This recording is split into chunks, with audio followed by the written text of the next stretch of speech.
Imagine you just got drafted. You are 22 years old. You are healthy. You are talented. The whole world is talking about you. People are saying you're going to be better than Michael Jordan. The Boston Celtics just picked you number 2 in the entire NBA draft. You celebrate with your family. You go to sleep that night. And you never wake up. That actually happened. That is a real story. And today we are going to talk about 5 players, 5 incredibly gifted human beings who never got the chance to finish what they started. No retirement ceremony, no farewell game, no last season, just gone. Forever. This video is for them. What is up, everybody? Welcome back to FS Court. If you are new here, make sure you hit that subscribe button and turn on the bell because we drop NBA content every single week that you are not going to find anywhere else. Today's video is a little different. We are not talking about trades. We are not talking about stats. We are talking about lives. 5 basketball players who were taken from this world way, way too soon. I want to be honest with you. When I was researching this video, I had to stop a few times. These stories hit different. So grab your phone, get comfortable, and let's get into it. And before we start, drop a dove in the comments right now. Just one emoji. For these legends. Okay, let's go. We start at number 5 with a name that a lot of younger fans might not know, but old school Charlotte Hornets fans, they remember him perfectly. Ladies and gentlemen, Bobby Phills. Now, Bobby was not a superstar. He was not scoring 40 points a game. But ask any teammate, any coach, any opponent, they will tell you Bobby Phills was exactly the kind of player every championship team needs. He was a defender, a leader, a glue guy. He played for the Cleveland Cavaliers, then moved to the Charlotte Hornets. And in Charlotte, he became something special. The fans loved him. His teammates loved him. He was only 30 years old, still in the prime of his career. January 12th, the year 2000. After a practice session, Bobby Phills and his teammate David Wesley decided to race their cars down a road near the arena. It was just supposed to be fun, right? Just 2 teammates messing around. Bobby lost control of his Porsche. The car hit a curb and flipped. He was pronounced dead at the scene. He was 30 years old. His jersey, number 13, was retired by the Charlotte Hornets. It hangs in that arena to this day. His son posted something a few years ago that I cannot stop thinking about. He said, "My dad never got to see me play basketball, but I play every game for him." Man, Bobby Phills, number 5 on our list, and we are just getting started. Because number 4, this one, involves a player the NBA did not see coming. Number 4 is Jason Collier. Now, I know, some of you are already typing in the comments like, bro, Jason Collier, really? But listen to this story before you judge. Jason Collier was a 7-foot center. He was drafted 12th overall in the 2000 NBA draft by the San Antonio Spurs. Big, skilled, athletic, the kind of big man that coaches dream about. But his first few years? Rough. Injuries, couldn't stay healthy, fell off the radar. People started forgetting about him. But then, 2005, Atlanta Hawks, Jason Collier came back. He was playing some of the best basketball of his career. He was healthy, he was motivated, he had lost weight, he was moving better, he looked like a completely different player. His teammates were saying, "This guy is back. This is the Jason we always knew he could be." December 2nd, 2005. His teammates couldn't reach him. He wasn't answering calls. They went to check on him at his home in Atlanta. He was found dead. Heart failure. He was 28 years old. 28 years old. Just when he was finally becoming what everyone always believed he could be. Just when the comeback story was starting. It was over. The NBA world was shocked. His teammates were devastated. The Hawks held a moment of silence. And just like that, a comeback story became a tragedy. Number 3, Reggie Lewis. And I need you to understand something before I tell this story. Reggie Lewis was not just a good player. Reggie Lewis was on his way to being one of the greatest Celtics of all time. That is not an exaggeration. He grew up in Baltimore, went to Northeastern University, a school nobody was recruiting from, and the Celtics took a chance on him in the 1987 draft. And this man delivered. By 1992, Reggie Lewis was the team captain of the Boston Celtics. Team captain! He was averaging over 20 points a game. The Celtics, the same franchise that had Bird, McHale, Parrish, they made Reggie Lewis their captain. That tells you everything. 1993 NBA playoffs, game against the Charlotte Hornets. And then right there on the court, Reggie Lewis collapsed. He was taken to the hospital, doctors examined him, and here is where the story gets complicated.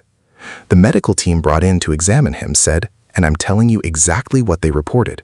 They said Reggie had a serious heart condition and should never play basketball again. But Reggie Lewis didn't want to hear that. He got a second opinion. A different doctor said it might be less serious, and Reggie decided he was going to keep playing. July 27, 1993, Brandeis University gym, summer workout, just shooting around, practicing, living his passion. He collapsed on the court. He was 27 years old, gone. The Boston Celtics retired his number, 35, immediately. Larry Bird said it was one of the hardest days of his life. And Celtic fans, to this day, they talk about Reggie Lewis and what could have been. I always think about this. If Reggie Lewis had listened to those first doctors, if he had just stopped playing, would he still be here today? We'll never know. And that's the part that hurts the most. Reggie Lewis, number 3. Now we are getting into the top 2. And these 2 names, if you know NBA history, you already know them. Number 2, Drazen Petrovic.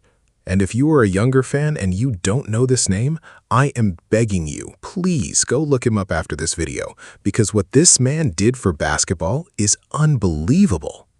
Drazen Petrovic was from Croatia, and in Europe, he was already a legend before he ever touched American soil. Multiple scoring titles, led Yugoslavia to international championships. People in Europe called him the Mozart of basketball because of how beautifully he played. He comes to the NBA, Portland Trail Blazers first, then the New Jersey Nets. And early on, people didn't take him seriously. Europeans in the NBA in the late 80s and early 90s, they were not respected. Not yet. But Drazen Petrovic did not care. He worked harder than anyone. He practiced longer than anyone, and by 1992-93, he was one of the best shooting guards in the entire league. He was averaging 22 points per game. Some nights, he was unstoppable.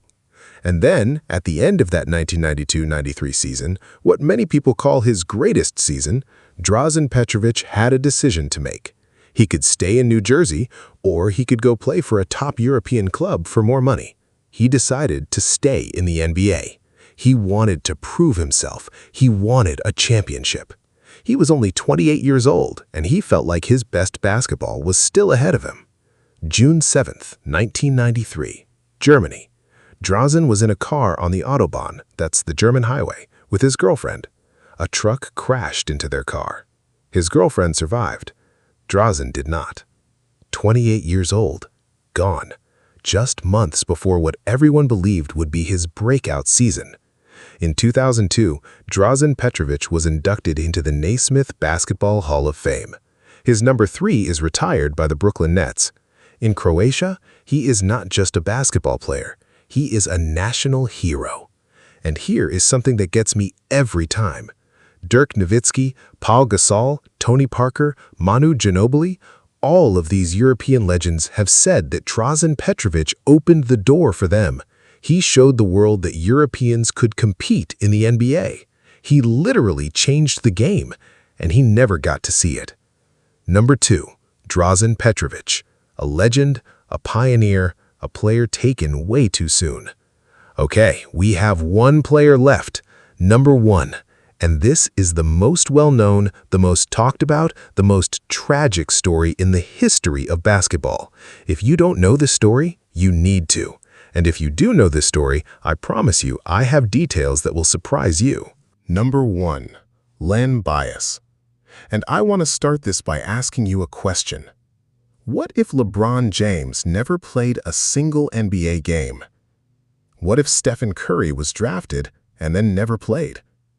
That is the level of tragedy we are talking about with Len Bias.